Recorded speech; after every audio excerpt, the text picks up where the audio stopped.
Hai, saya Caca. Kali ini saya akan membahas tentang dasar-dasar penggunaan brush di Photoshop. Kalau kamu masuk ke bagian tertentu dengan cepat, silakan klik di timestamp yang ada di kolom deskripsi. Mari kita mulai.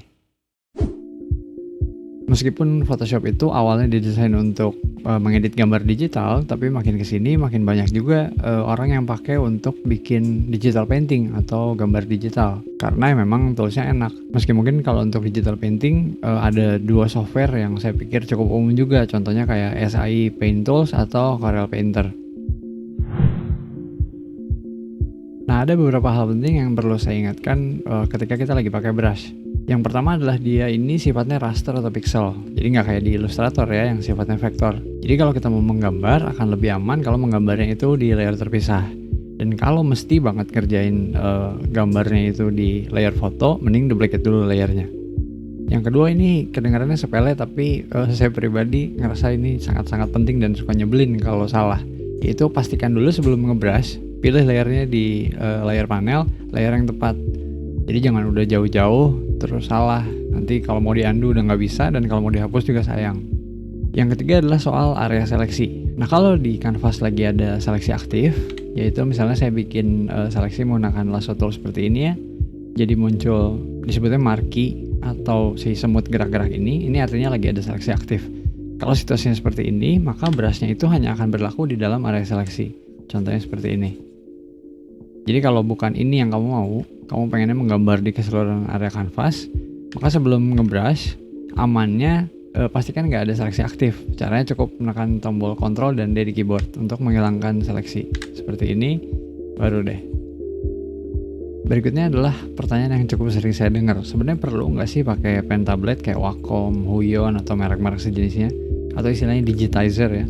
Nah, ini menurut saya penting nggak penting. Kalau kamu kebutuhannya untuk digital painting, saya rasa jadi sangat-sangat penting ya karena lebih enak, lebih natural gitu menggambar kayak pakai bolpen. Tapi kalau saya pribadi berdasarkan pengalaman ya, saya mulai ngedit foto itu sebelum saya pakai Wacom. Jadi ketika ada Wacom atau ada digitizer, jadi lebih membantu. Tapi kalau nggak ada pun nggak masalah. Dan yang terakhir, yang cukup penting nih ya, menggambar itu kan bukan sains, jadi pasti kamu mesti coba-coba sendiri. Maka kalau kamu lihat saya pakai setting tertentu di sini, jangan langsung ditiru plek-plek, cobain dulu dan cari tahu mana yang paling cocok untuk kamu. Sekarang saya akan ngomongin 6 setting dasar di penggunaan brush di Photoshop, yaitu warna tentunya ya, warna brushnya, dan kedua adalah bentuk atau brush tip, yang ketiga adalah hardness atau softness atau pinggirannya itu mau setajam atau sehalus apa, yang keempat adalah ukuran tentunya ya, ukuran brushnya, yang kelima adalah opacity dan flow, dan yang keenam ini baru ada di Photoshop CC 2018 kesini. Jadi sebelumnya nggak ada, ini adalah smoothing. Nanti kita akan lihat pengaruhnya apa. Secara default untuk masuk ke dalam brush tool itu cukup tekan tombol B di keyboard. Saat ini tool saya yang aktif adalah move tool ya. Lalu kalau saya tekan B di keyboard, otomatis masuk ke brush tool. Atau bisa juga klik kanan aja di icon ini untuk bisa lihat isi keluarga brush tool itu ada apa. Dan lagi-lagi secara default isinya ada 4 ya, karena saya lagi pakai workspace yang default. Klik brush tool dan toolnya sekarang berganti jadi brush tool. Untuk mengganti brush tip atau bentuk brushnya, kita bisa melakukannya minimal dengan 2 cara. Pertama dengan klik kanan aja di kanvas ketika brush toolnya aktif seperti ini. Muncul jendela dan pilih deh mau brush yang mana. Misalkan saya mau yang ini. Lalu untuk menutupnya bisa dengan tekan tombol enter di keyboard. Dan kalau cara yang kedua itu dengan klik icon ini. Muncul jendela yang kayak barusan ya. Pilih dan langsung gambar aja di kanvas seperti itu. Berikutnya adalah untuk mengganti brush size atau ukuran brush. Caranya masih sama kayak barusan, bisa dengan klik kanan lalu pilih size-nya di sebelah sini, geser slidernya ya. Atau dari sini juga bisa geser slider, atau kita juga bisa masukin angka yang spesifik, misalkan mau 50 pixel seperti ini. Atau sekarang saya ganti jadi 500. Nah, ada 2 buah trik untuk mengganti ukuran brush tanpa pakai cara yang barusan. Yang pertama itu menggunakan tombol di keyboard, yaitu tombol bracket kiri dan tombol bracket kanan, yang letaknya di sebelah kanannya huruf P. Bracket kiri untuk memperkecil, bisa dilihat ya, mengecil ukuran brushnya, dan bracket kanan untuk memperbesar. Yang kedua itu melibatkan kombinasi tombol di keyboard. Jadi tekan dan tahan tombol Alt di keyboard, Lalu toolnya berubah ya jadi eyedropper seperti ini, dan klik kanan tapi jangan lepasin. Klik kanan muncul brush merah seperti ini. Klik dan geser ke kiri untuk memperkecil, klik dan geser ke kanan untuk memperbesar. Jadi sekali lagi tekan dan tahan tombol Alt di keyboard, lalu klik kanan dan tahan, geser ke kiri untuk memperkecil, Alt lagi, klik kanan, geser ke kanan untuk memperbesar. Berikutnya adalah hardness atau seberapa tajam pinggiran brushnya. Supaya lebih kelihatan saya akan pakai nilai minimum dan maksimum. Pertama, kalau hardnessnya 0%, ini jenis brushnya adalah yang hard round seperti ini ya. Kali ini settingnya saya ganti jadi 0% hardnessnya, hasilnya seperti ini. Dia pinggirannya halus gitu. Dan kalau jadi 100%, jadi 100% hard gitu, dia jadi tajam. Bedanya itu doang. Ada sebuah trik untuk mengganti ukuran hardness tanpa harus geser slider ini. Caranya melibatkan tombol Alt di keyboard. Jadi tekan dan tahan tombol Alt di keyboard, toolnya sementara berubah jadi eyedropper, lalu klik kanan dan tahan. Geser ke atas untuk memperkecil ukuran hardness, bisa dilihat ya berkurang. Tekan dan tahan tombol Alt di keyboard, klik kanan dan geser ke bawah untuk memperbesar hardness. Seperti ini. Berikutnya adalah tentang opacity. Nah, opacity ini mengatur seberapa transparan brushnya.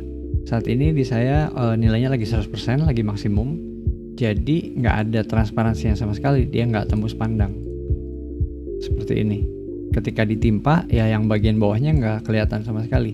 Tapi kalau kali ini saya ganti misal jadi 20%, kita bisa lihat nggak sepekat yang barusan ya, yang sebelumnya.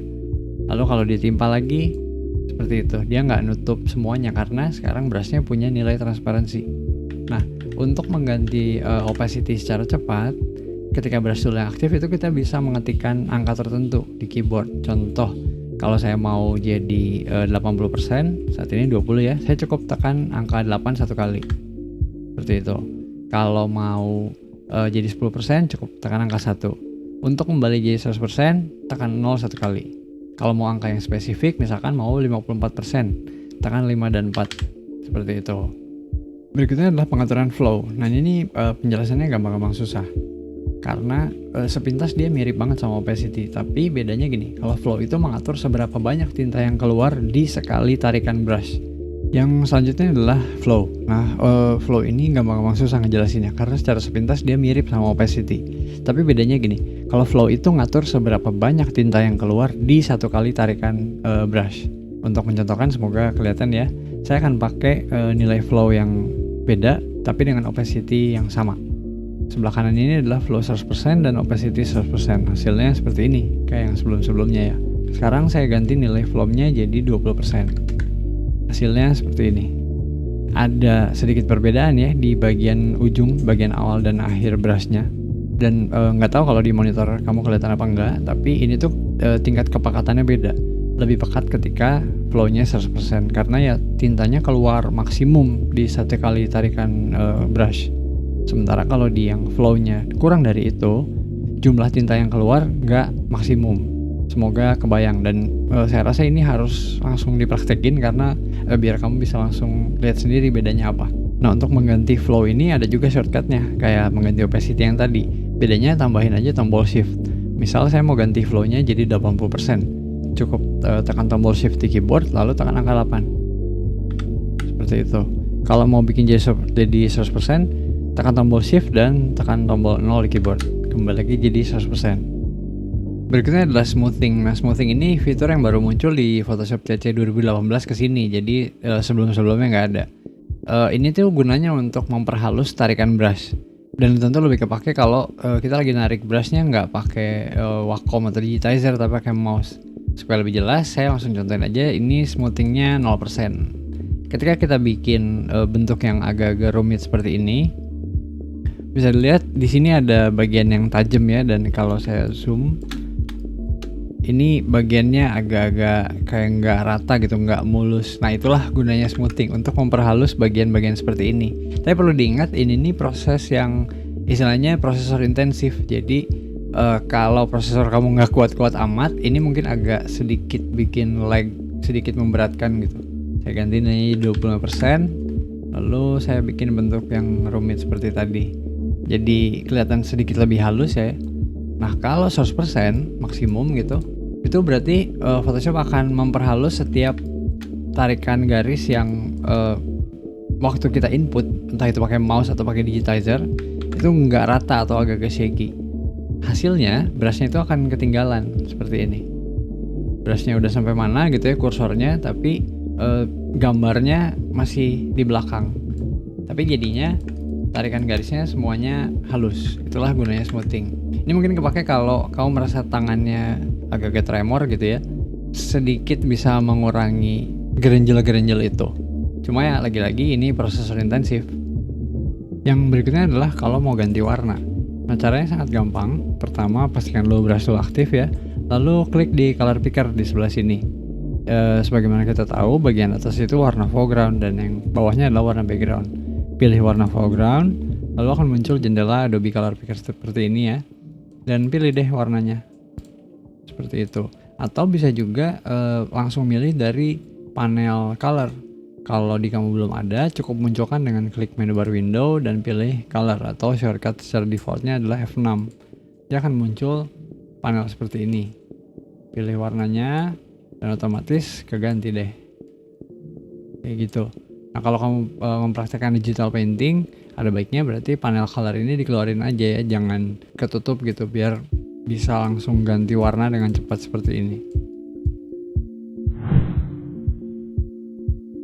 Nah sekarang kita akan masuk ke pengaturan yang sedikit lebih advance. Saya akan mulai dengan dua pengaturan, yaitu roundness dan angle. Roundness itu menentukan seberapa bulat sebuah brush, seberapa penuh gitu. Kalau di sini saya pakai hard round. Ketika roundness-nya maksimum, berarti dia bulat sempurna seperti ini. Tapi kalau saya ubah roundness-nya dengan cara klik di sini dan geser, bisa dilihat jadi lebih pipih ya. Hasilnya seperti ini, dia jadi kayak gepeng gitu. Nah yang berikutnya adalah angle. Angle itu menentukan sudut atau arah brushnya. Cara menggantinya cukup klik aja panah yang ini, lalu putar deh.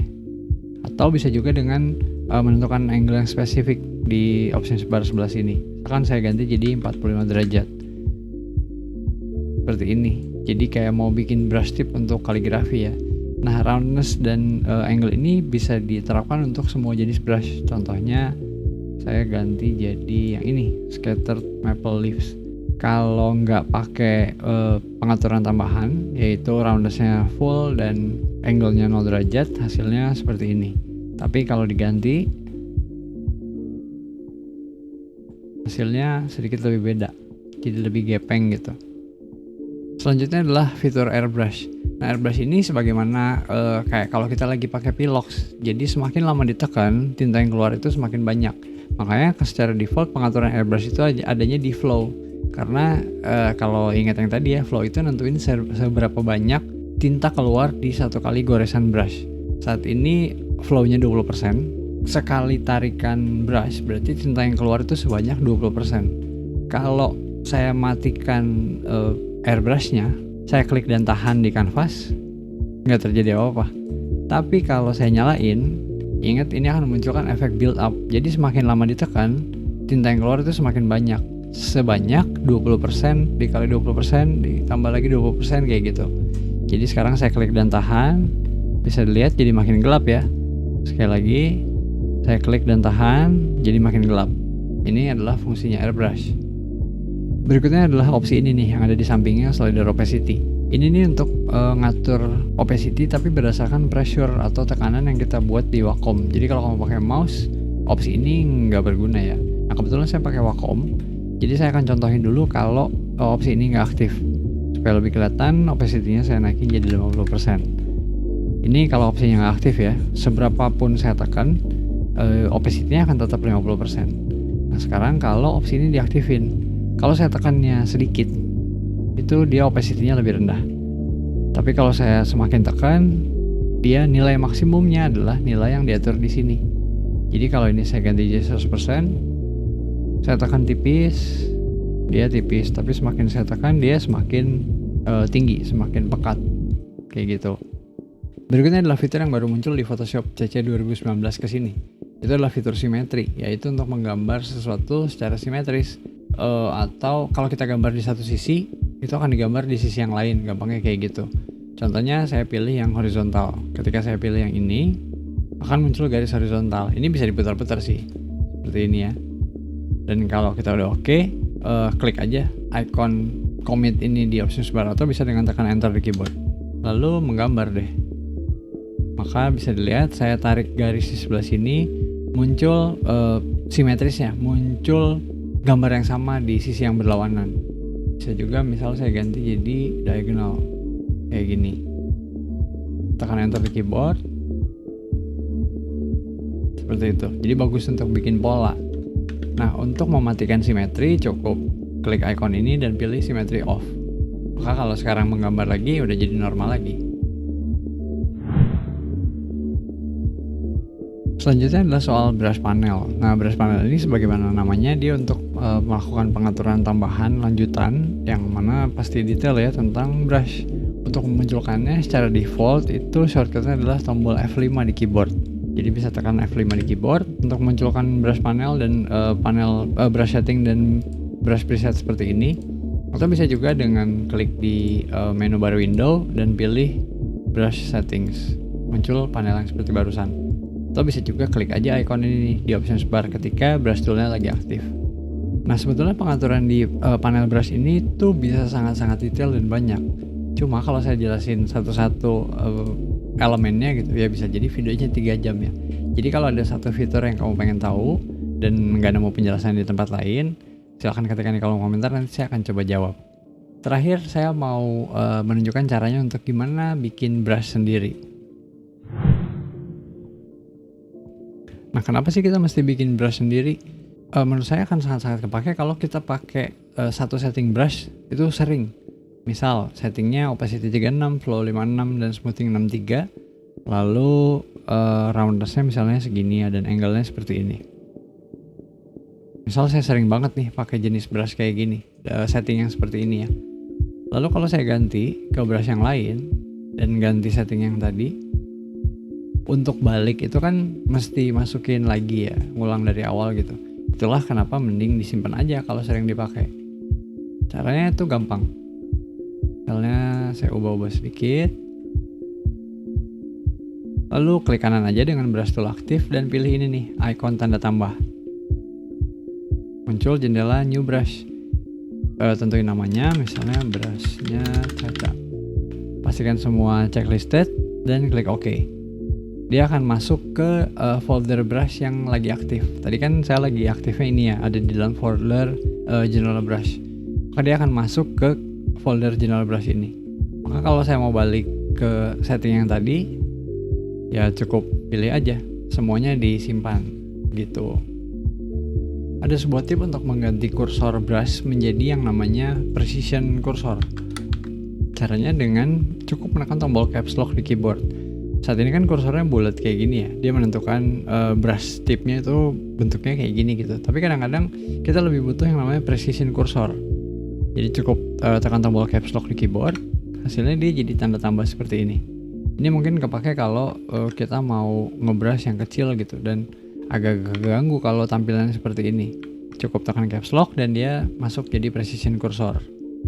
Tip yang berikutnya adalah untuk menggambar garis lurus di Photoshop. Nah, untuk melakukannya ini ada 2 jalan. Yang pertama kalau kita mau menekan shift dulu. Jadi tekan dan tahan tombol shift di keyboard, lalu geser ke kanan kiri untuk bikin garis horizontal. Seperti ini. Walaupun saya geser kursornya atas bawah, pergerakannya tetap horizontal. Nah, kalau mau vertikal berarti tekan dan tahan tombol shift di keyboard, lalu kliknya atas ke bawah atau bawah ke atas sama aja. Seperti ini. Nah, cara yang kedua itu kalau kita nentuin dulu titik awalnya di mana. Misal saya tentuin titik awalnya di sebelah sini. Lalu titik akhirnya mau di sebelah sini nih. Saya cukup tekan dan tahan tombol shift di keyboard, lalu klik sebelah sini. Jadilah sebuah garis lurus. Jadi begitulah penjelasan saya tentang setting-setting dasar di penggunaan brush di Photoshop. Kalau ada yang mau ditanyakan bisa ketikkan langsung di kolom komentar, atau kalau pertanyaannya panjang boleh kirim email ke sebelah kanan saya ini di caca.photoshop@gmail.com. Terima kasih sudah menonton dan semoga videonya membantu. Sampai jumpa di video selanjutnya.